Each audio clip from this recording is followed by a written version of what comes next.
धाउँदा दामी देखिन्छौ, डिस्को छोडी दोरी धाउँदा दामी देखिन्छौ। पब गीत होइन लोकगीत गाउँदा दामी देखिन्छौ, डिस्को छोडी दोरी धाउँदा दामी देखिन्छौ। साँच्चै भन्छु मनको कुरा मलाई खुब मन पर्छ। पब गीत होइन लोकगीत गाउँदा दामी देखिन्छौ, डिस्को छोडी दोरी धाउँदा दामी देखिन्छौ।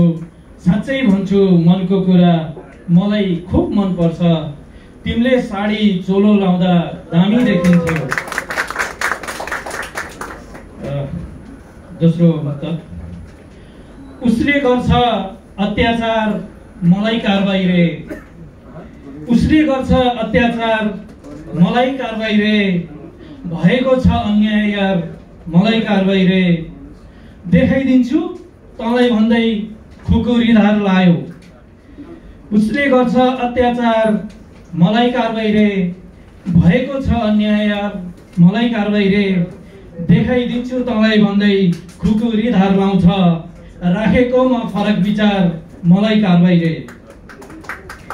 र अन्तिम मुक्त, अघि आदरणीय हरियल कणेलज्यूले चाहिँ कसलाई धेरै माया गरौँ भनेर एउटा के अरे गजल सुनाउनु भएको थियो। त्यसको यसो यो जवाब मुक्तक मार्फत हल्का।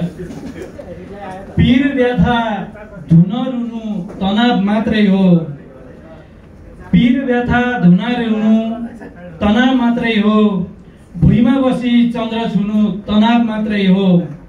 पीर व्यथा धुन रुनु तनाव मात्रै हो, भुइँमा बसी चन्द्र छुनु तनाव मात्रै हो। नसकिने रहेछ कहिल्यै खुसी पार्न उनलाई, पीर व्यथा धुन रुनु तनाव मात्रै हो, भुइँमा बसी चन्द्र छुनु तनाव मात्रै हो। नसकिने रहेछ उनलाई खुसी पार्न कहिल्यै, यो परदेशमा गर्लफ्रेन्ड हुनु तनाव मात्रै हो, यो परदेशमा गर्लफ्रेन्ड हुनु तनाव मात्रै हो। धन्यवाद। धेरै धन्यवाद गणेश गुरु। हजुरलाई मैले एउटा सानो कुरो खुसीका देखाउँछु, त्यस पछाडि फेरि मायाको चिन्ह प्रदान गर्नेछु। र मायाको चिन्ह प्रदान गरिदिनु हुनुको लागि आदरणीय नारायण प्रसाद अधिकारीज्यूलाई मैले मञ्चमा आमन्त्रण गरेँ र त्यस पछाडि समीप आचार्यज्यूलाई मैले मञ्चमा आमन्त्रण गरेँ रचना वाचनको लागि। र अन्तिममा हामी भूमिराज कणेलज्यूको रचना वाचनसँगै कार्यक्रमका सभापति आदरणीय टक गुरुङ दाजुले कार्यक्रम समापन भएको घोषणा गर्दै उहाँको पनि रचना